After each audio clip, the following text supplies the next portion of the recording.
Isang magandang araw mga kaibigan!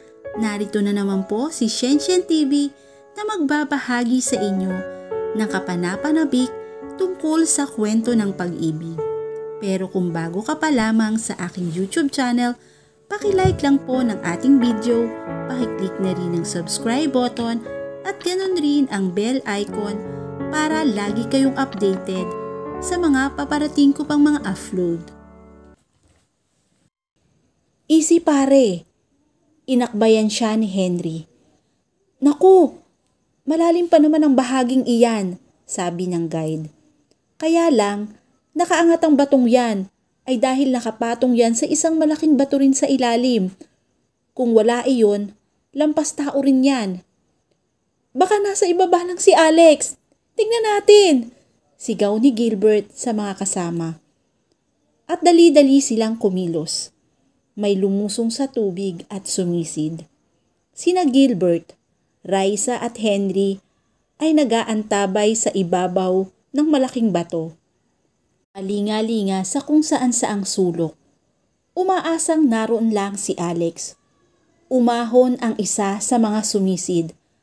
Ha? Wala akong makita sa ilalim. Diyos ko, subukan niyo pa baka naririyan lang siya, ani ni Gilbert. May lumitaw uli sa tubig. Wala talaga. Wala rin akong makita. Oh, ang kaibigan ko, panaghoy ni Raisa. Tinitignan ni Gilbert ang pinanggagalingan ng tubig. Galing iyon sa isang talampas sa gawing unahan ng burol. At mula roon ay umaagos ang tubig pababa sa mga batuhan, patungo sa sapa at tuloy-tuloy sa karagatan na umiikot sa isla. Baka inanod siya roon. Tignan natin sa banda roon. Itinuro niya ang unahan ng sapa. Pero mas malalim roon. Wala na mga batuan roon. Oo nga, sigunda ng isa pang sumisisid. Magbabahid ako ng malaking halaga. Makuha lang si Alex. Buhay man o patay. Magkano? Tanong ng isa pa. Hoy, ano ba kayo? Masyado naman kayong mukhang pera. Hindi na ba kayo marunong maawa sa inyong kapwa? Si Raisa. Hayaan mo sila, saway ni Gilbert. Pagkunway muli niyang hinarap ang nagtatanong. Kahit magkano man ang gusto, wala tayong hindi pagkakasunduan. Sukat doon, naglanguyan uli ang mga tao. Ang sisiba sa pera talaga. Inis na reaksyon ni Raisa. Kung hindi pa pinainan ng pera, hindi pa sila magsisikilos. Shh! Saway ni Henry. Natural lang yun. Mahirap ang kanilang gagawin. Totoo yan, Ate Raisa. Ani ni Mang Domeng ang guide. Balita kasi rito sa isla na may engkanto sa dakong iyon ng sapa. Kahit hindi raw yan kalaliman, parang may humihigop na kung anong puwersa daw diyan sa ilalim. Kaya maraming namamatay na dayo rito. Minsan nga, kahit taga rito na'y sinasawing palad pa rin. Ha? Ewan, sabay ingos nito. Pero hindi si Gilbert. Lalo siyang nababahala sa narinig na kwento ng guide. Kung totoo iyon, ibig bang sabihin, mas lalong maliit ang tsansang makitang buhay si Alex? Mariing siyang napapikit. Agad na naglagos ang mapait na luha sa kanyang mga mata. Easy pare, tapik sa kanya ni Henry. Let's hope for the best. Malay natin, hindi talaga kaputol ng damit ni Alex ang nakitang iyon sa clip. At malay rin natin kung totoong dugo ng tao ang nakitang bakas ng dugo sa bato. Baka may namatay lang roon, pusa o kahit na anong hayop, di ba? Ewan ko. Sagot ng isip niya. Pero hindi niya mabigkas. Parang namamanhid ang kanyang utak sa bilis ng mga pangyayari. Parang gusto na niyang takasan ng bait. Pare, I have a suggestion, ani ni Henry. Bakit hindi natin ito ipagbigay alam sa mga may kapangyarihan? Sa palagay ko, hindi natin kaya ito. Kailangan natin ng tulong ng otoridad. Bahala ka na kung ano ang makakabuti gawin natin. Hindi ko talaga alam kung ano ang gagawin. I'm at loss. Masakit. At muli niyang inipit ang pagsulpot ng luha.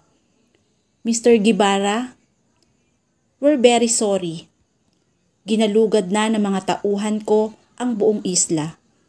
Gayon din ang karagatan. Pero hindi namin nakita ang bangkay ni Alex. No, don't say bangkay. Sabi niya sa chief ng pulis na nakakasakop sa lugar na yon. Hindi natin sure kung talagang patay na ang asawa ko. Look, walang makakapagsabi kung talagang nahulog nga siya sa bangin. Baka umalis lang siya. Tumangutango ang matipunong lalaki. Mga nasa pagitan ng 40 hanggang 45 ang edad. Nakasuot ng uniforming pulis at jacket na itim. Kayumanggi ang balat at seryoso ang anyo. Naiintindihan ko ang inyong damdamin, Mr. Guevara. Talagang masakit ang mawala ng mahal sa buhay. Pero may nakuha kaming mas matibay na ebidensya, ang aking mga tauhan, upang ipalagay namin na may nangyari ngang hindi maganda sa inyong asawa. Agad na nangatal ang kanyang buong katawan. Anong ibig niyong sabihin? Hindi agad sumagot ang chief. Sa halip tinawag ang isang tauhan. Akin na ang nakuha ninyo sa laot. Sir, heto po. May inabot na nakaplastik na bagay ang isang pulis. Nakikilala mo ba ang punit na pang-itaas na ito? Nanginginig ang kamay na inabot niya ang puting bagay na nasa loob ng plastik. At gayon na lang ang pangingilas ng iladlad niya ito. Ang puting hanging shirt na suot ni Alex bago ito nawala. Hindi. Saan niyo nakuha ito? Paano napunta ito rito? Nakita iyan ng isa sa mga tauhan ko na lumulutang sa dagat. Dagat? Malayo na yun rito ah. We are suspecting na nahulog siya sa burol at bumagsak sa putol na sanga ng punong bayabas sa may gitna. Pero dahil sa bigat niya, ay tuloy-tuloy itong nahulog hanggang sa bumagsak sa malalaking bato sa sapa and down sa tubig. At inanod siya patungo sa dagat, gayon ba? Dugtong niya. Iyon ang hindi ko matitiyak sa inyo, Mr. Guevara. Maraming butas ang pangyayari. Nagpasya akong mas laliman pa ang isinasagawang investigasyon. Anong ibig ninyong sabihin? Tinititigan siya ng tuwid ng chief.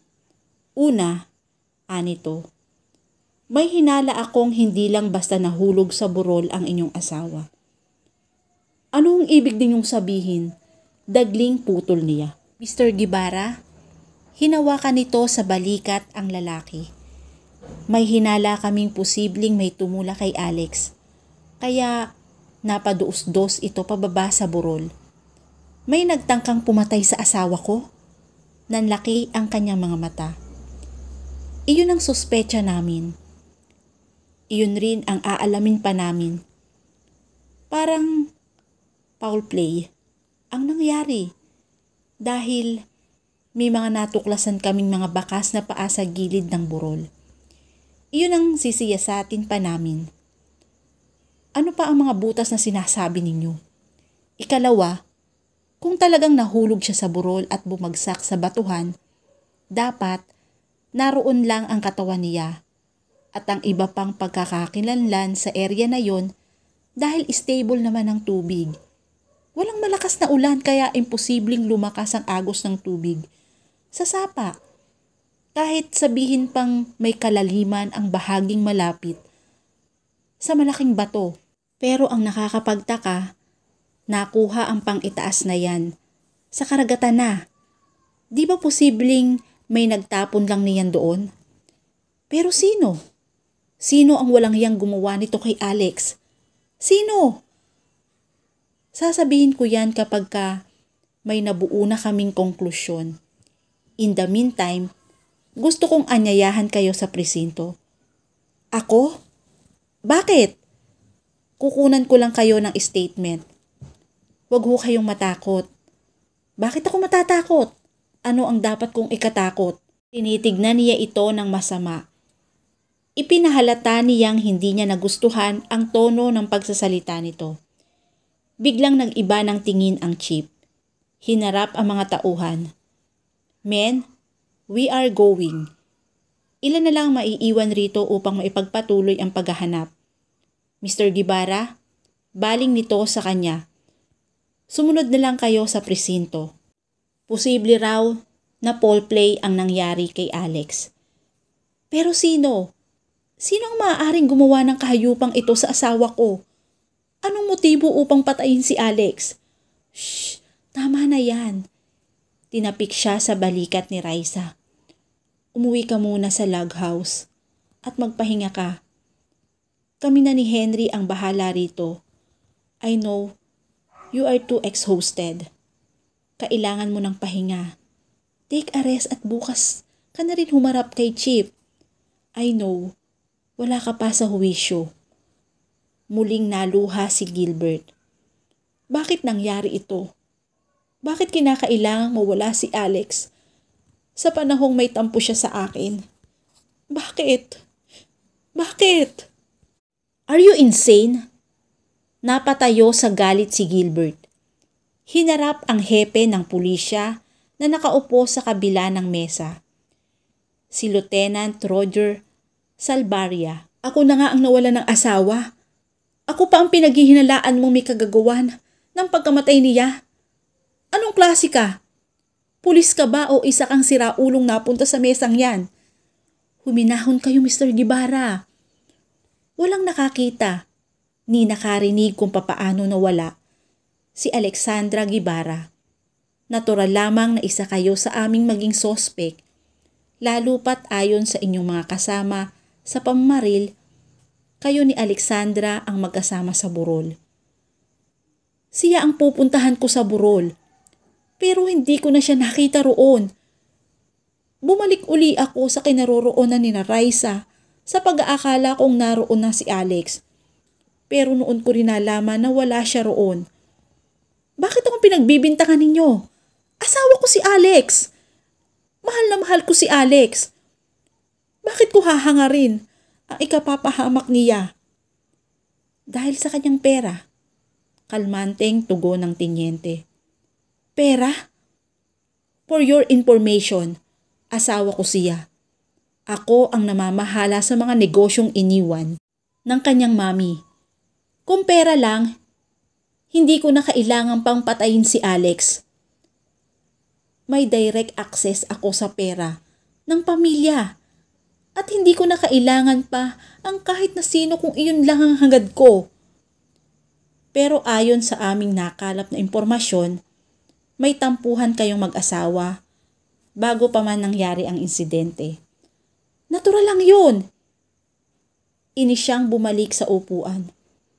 Nagdede-4. Bakit kayo ba ng asawa mo? Hindi nagkakaroon ng tampuhan kahit minsan?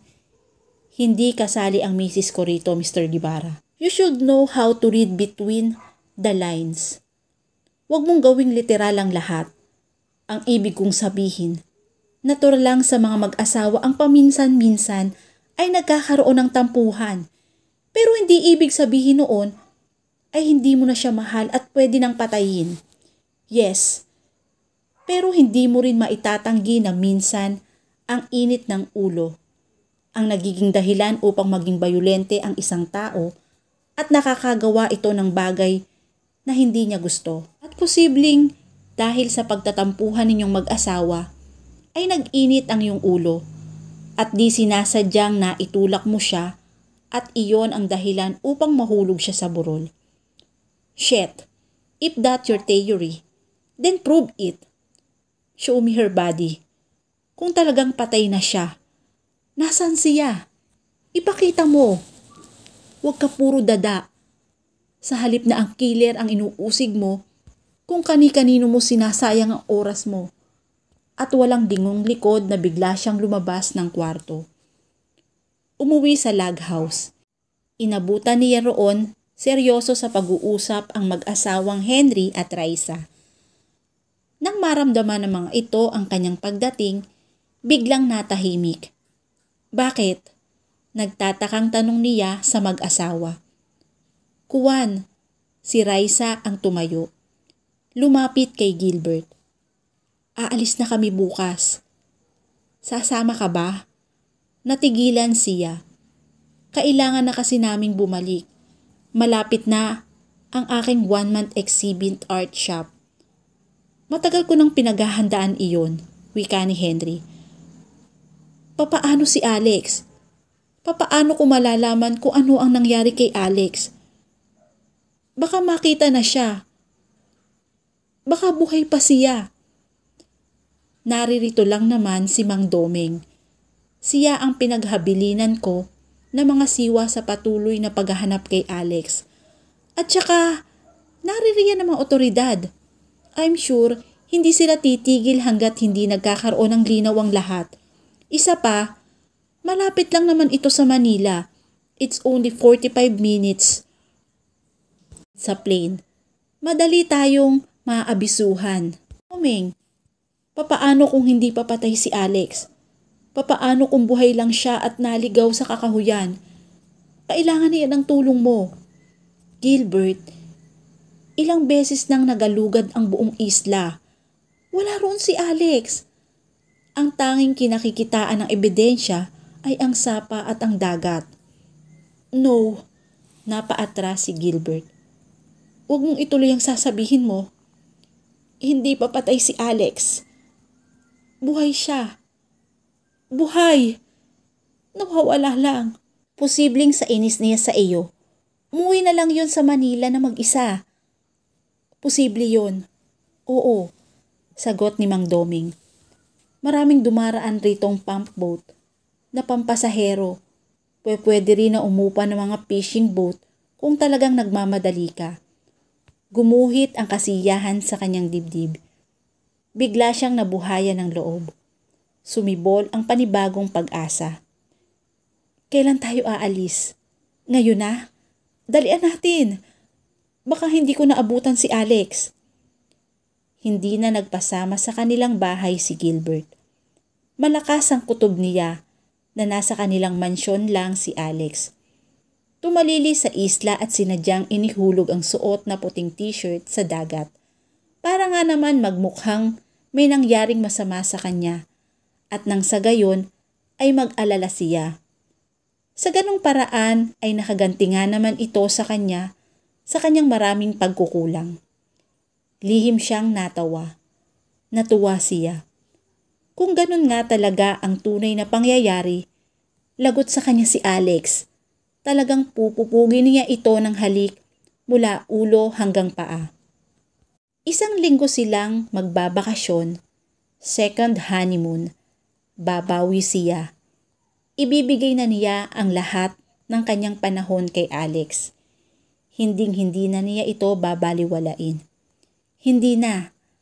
After what happened, natuto na siya ng leksyon. Galak niyang pinindot ang doorbell. Naghintay sa labas ng gate hanggang sa sumungaw sa maliit na siwang ang pares ng mata ng kanilang security guard. Mr. Guevara, sandali lang po. Mabilis nitong binuksan ang pintuang bakal. Good evening, sir. Kahapon pa po kayo inaabangan ng driver sa daungan. Okay lang. Medyo may nangyari. Nasa loob na ba si Alex? Ho? Napakunot ito ng ulo. Sige, wag mo nang sagutin. Alam kong kasabwat ka ni Alex para sopresahin ako. Tutuloy na lang ako sa kwarto. Tuloy-tuloy siyang pumasok. Sir, Mr. Guevara, hindi niya pinansin ang tawag na yon ng gwardya. Sa isip niya, hindi yon ang mahalaga. Ang mahalaga ay ang magkita silang mag-asawa at nang makahingi na siya ng tawad. Ngayon niya lalong nadama ang kanyang malaking pagmamahal kay Alex. At dito na po nagtatapos ang ikatlong bahagi ng aking kwento. Hanggang sa muli po.